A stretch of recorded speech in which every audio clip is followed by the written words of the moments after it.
This is GM Word of the Week, and I'm Fiddleback. Oracle. Cards, runestones, crystals. How dare you? The figure. For a figure is all that it is beneath the layers of heavy robes, the thick cowl, and the veil. The figure is visibly affronted. He or she draws itself up to its full height and squares its shoulders. I am no mere fairground reader of leaves. I do not cast lots and play games of chance with the fates. I am a vessel for the divine. I open myself to the gods themselves, and their words, their truths, pour forth from me. If you are here for games, then be gone. If you seek truth, ask your questions of this oracle, and truth you shall have, for better or for worse.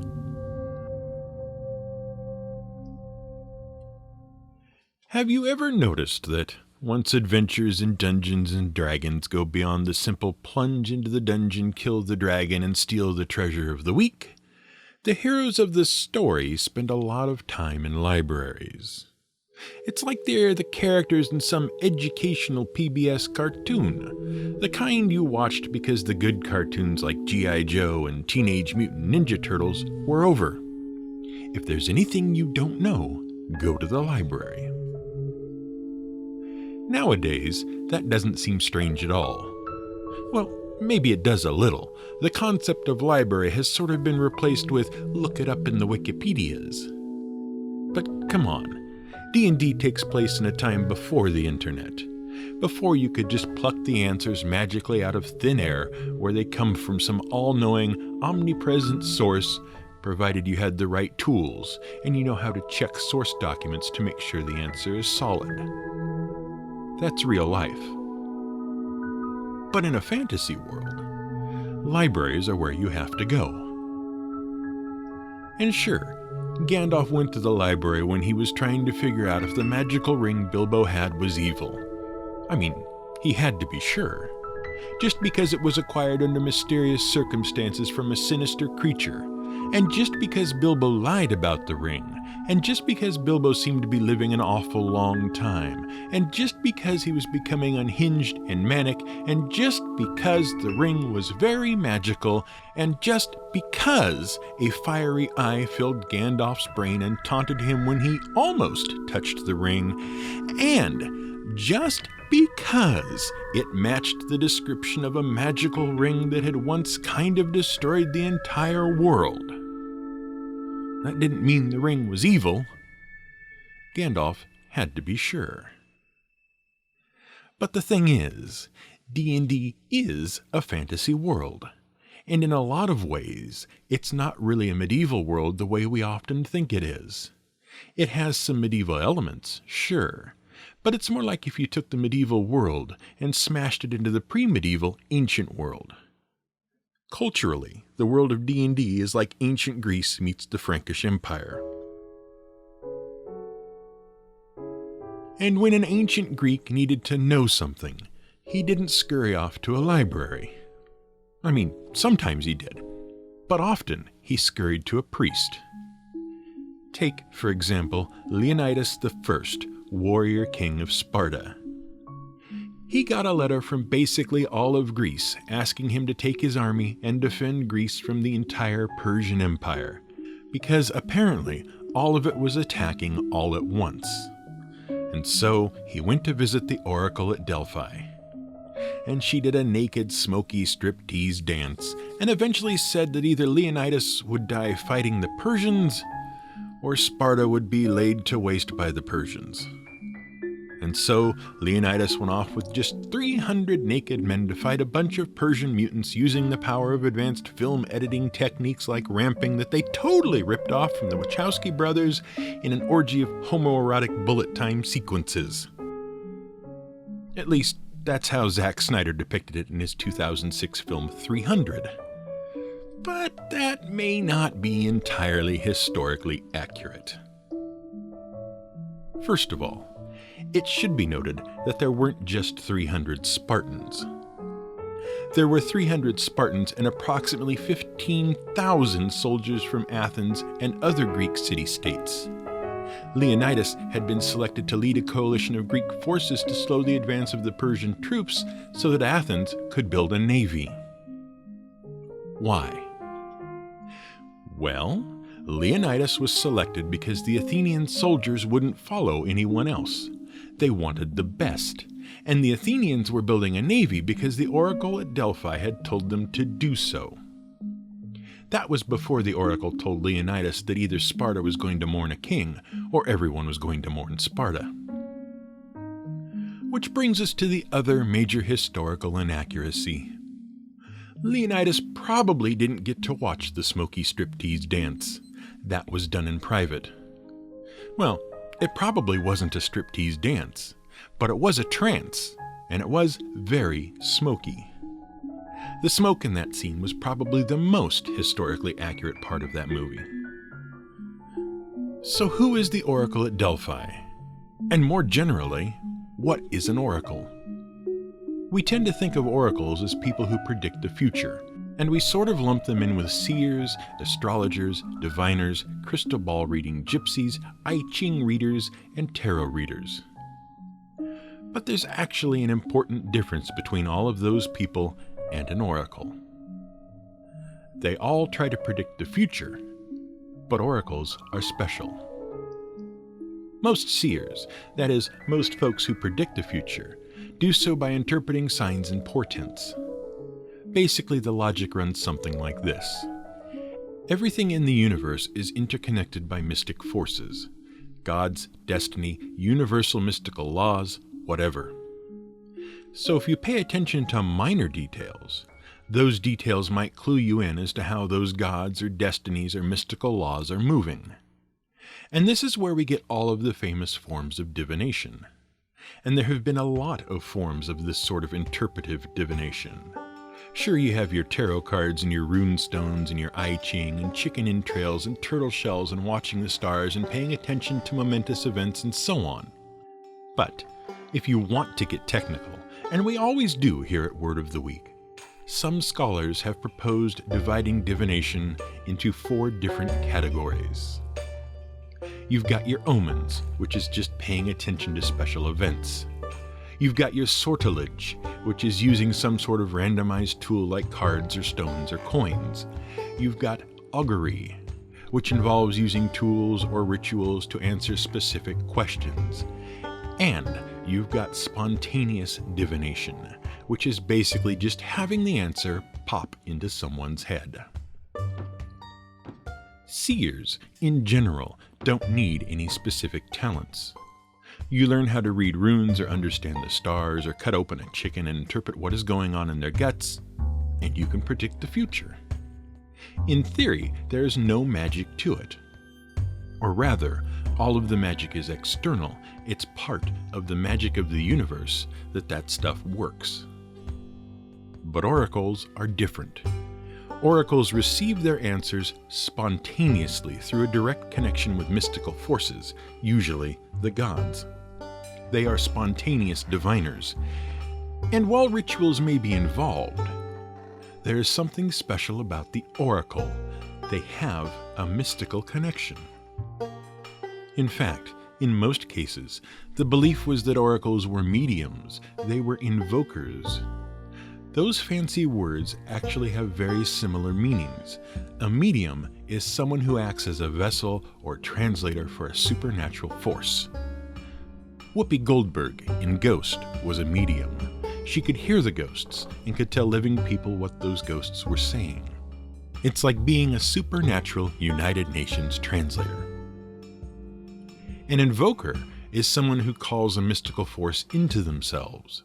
Basically, through some sort of trance or ritual, the invoker allows some sort of spirit or divine force to occupy their body and speak through them. By the way, word nerds, you can contrast this with evocation. Evocation is calling a force or spirit away. The ancient Romans were big into evocation. Before they attacked a city or army, they would attempt to evoke the gods. Basically, they would call upon the gods that were protecting the city or army they wanted to attack and try to draw the divine favor away from their intended victim. Invocation and evocation come from the same root word, vocare, meaning to call upon. Invocation means to call into, evocation means to call away. And that brings us back to the smoke. We realize that it's kind of a weird thing to fixate upon. The historical accuracy of the smoke in a brief striptease scene from a 10-year-old film about oiled, shirtless men fighting mutants and ninjas in ancient Greece.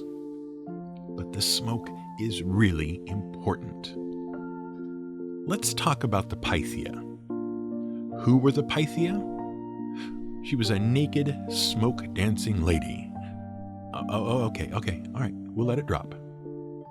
The Pythia was the high priestess of Pytho, the sanctuary of the Delphinians, the priests of Delphi, and Delphi was a pretty important place to the ancient Greeks. It was the center of the world, literally, or so they thought. Let's dispel some confusion first. Pytho and Delphi were the same place. It was originally called Pytho because Apollo killed a magical snake there. Well, the myth claims that Python was an earth dragon, but it was basically a snake. And Python was guarding Omphalos, a mystical stone whose name means navel. Yes, Apollo the sun god killed a dragon so that he could claim the Earth's belly button. And how did the Greeks know where the belly button was? Well, Zeus figured it out. He released 2 eagles in 2 different directions to fly around the world. And where they met, that must be the center of the world. Pytho, Delphi, Omphalos. At Delphi, a temple was raised to Apollo, and that temple became home to the Pythia. The Pythia was a priestess who would enter a trance, and then the prophecies of the gods would come out of her mouth, usually poetically and cryptically. The way it worked was this. The Pythia would sacrifice a goat. The gods dug sacrifices. Sacrificing a goat was basically just telling your iPhone, "Siri, call Apollo at home." Then she would bathe in the Castalian spring. And then she descended into the Adyton, a chamber deep in the temple with a chasm in the middle, and it was filled with the fumes of burning barley and laurel. And eventually she would fall into a trance, and then she would start spewing prophecies. What's interesting, though, is that Pytho is pretty volcanically active. 2 major faults meet basically under the temple, which actually kind of serves as a testament to the idea that it's the belly button of our planet when you think about it. But a lot of fumes come out of volcanically active chasms, especially sulfur, and it turns out that the Castalian spring contains a lot of ethylene. And ethylene is basically a sort of alcohol that has funny effects on the human brain. So there might be a good reason why the Pythia wandered out of this whole process spewing prophecy. Now the Pythia, the oracle at Delphi, was not the only oracle in the world. Lots of cultures had oracular traditions. In ancient India, people consulted Asharira Vani, whose name means voice from the sky. And oracles figure in many of the stories from the Ramayana and Mahabharata epics. It is said that oracles guided the founding of Tenochtitlan at Lake Texcoco, which became the capital of the Mexican Empire in the 1400s. The Igbo of Nigeria had 2 famous oracles that were consulted up until the 1900s when they were driven out by colonial authorities from Europe. Almost every major and minor civilization on Earth has oracular traditions. But the oracle at Delphi may be unique in that she may actually be the only oracle pronounced accurate by rigorous scientific standards and got a testimonial from a king. Well, ancient rigorous scientific standards. See, there was a king named Croesus who pretty much conquered the ancient world, at least as far as the Greeks and their neighbors knew it. According to the writings of Herodotus around 450 BCE, Croesus wanted to know which oracle was the best. So he sent messengers to all of the major oracles of the time, and they asked, "What is King Croesus doing right now at this moment?" According to Herodotus, only the oracle at Delphi got it right. At the time of the question, he was making tortoise soup. So, later on, during a military campaign, Herodotus consulted the oracle at Delphi and asked whether his conquest would be successful. She said, "If you attack, the great empire will fall." So attack he did, and he lost, and his empire fell, because that is how the oracle at Delphi rolled. For another example, when the Athenians learned that Persia was going to attack, before Leonidas got involved, she told them, "You must hide behind walls of wood, and from there you will be victorious." The Athenians took walls of wood to mean ships. That's why they were delaying the Persians, so they could build a navy. How did the story end? Well, the movie shows bits of it. Leonidas' troops were betrayed while holding a narrow pass in Thermopylae. Persian troops used a secret path to attack the Spartan line from behind. Leonidas learned of the treachery just in time to send the Athenians home, and he and his 300 Spartans became a speed bump. The Persians pressed on to Athens, which had been evacuated, and they burned most of the city. The Athenians, including their newly built navy, held out on the island of Salamis. The Greeks' smaller, maneuverable ships were able to sail circles around the Persian navy, which couldn't bring its full force to bear in the narrow straits around the island. And so Leonidas died, and Sparta mourned their king, but not their city. And the Athenians hid behind the wall of their navy and found victory. So maybe Croesus' endorsement wasn't so far off the mark. And how can you use all of this in your game? Well, here's the funny thing. There's all these spells on the cleric's spell list that basically boil down to various forms of divination. And the thing is, they tend to just sit there waiting for the PCs to use them. Rarely does the GM plant a 7th level cleric who can cast Contact Other Plane in a place like Delphi, where he or she becomes the consultant to the leaders of the world. Sure, such high-level clerics should be rare, but that rareness makes them valuable. Famous, even. And why can't the PCs consult oracles and diviners? Why do they spend so much time reading musty books instead of accessing the fantasy internet?